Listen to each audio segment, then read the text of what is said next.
श्री गोपाळ कृष्ण भगवान की जय। लीळा नंबर 152चा उर्वरित भाग। मग सर्वज्ञांनी माईन भट्टांना विचारले, कशी प्रतीती आहे? माईन भट्टांनी उत्तर दिले, कर्म करावे, कर्म केल्याने अंतःकरण शुद्ध होते, शुद्ध अंतःकरणामुळे वैराग्य उत्पन्न होते, वैराग्यामुळे ज्ञान उत्पन्न होते, ज्ञानाने मोक्ष होतो। यावर सर्वज्ञांनी सांगितले, कर्मापैकी नित्य व नैमित्तिक कर्मे ती प्रतिदिनाच्या चरितार्थ चालवताना जी हिंसा होते, तिच्या प्रतिवायाच्या दुःखाच्या परिहार्थ कसे उत्पन्न होईल, मग ज्ञान कसे होईल आणि मोक्ष कसा मिळेल, हे सर्वच खोटे आहे। अविद्यायुक्त जीवाला स्वतःहून ज्ञान होत नाही। माईन भट्टांनी विचारले, का होत नाही, का होते? यावर चर्चा सुरू झाली। मग माईन भट्टांनी मनाशी म्हटले, खरेच गणपत आपयांनी म्हटल्याप्रमाणे अत्यंत सुंदर व उच्च प्रतीची मराठी भाषा बोलतात। आता संस्कृत भाषेत चर्चा करू।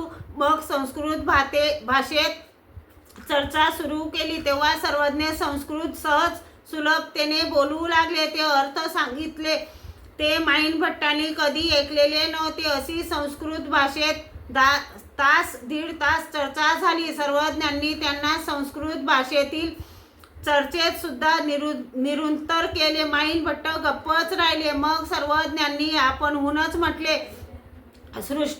सृष्टीमध्ये जेतुलेही जीव करी तेतुलेनी काही सेनीही मुंचे ना एक वांचोनी।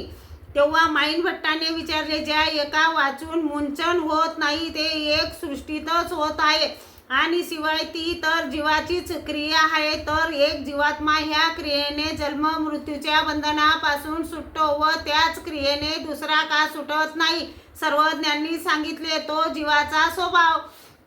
मग माईन भट्टाच्या लक्षात आले की स्वभाव म्हणजे स्वतः आरावयाचा धर्म। आणि पुन्हा विचारले, जी एक क्रिया कोणती जेणेकरून जीवात्मा जन्म मृत्यूच्या बंधनापासून सुटतो? सर्वज्ञांनी सांगितले, ती एक क्रिया परमेश्वराचे दास्य करणे होय। माईन भट्टाने विचारले, जी निराकार निर्विभू परमेश्वराचे दास्य कसे घडेल? सर्वज्ञांनी सांगितले। श्री गोपाळ कृष्ण भगवान की जय।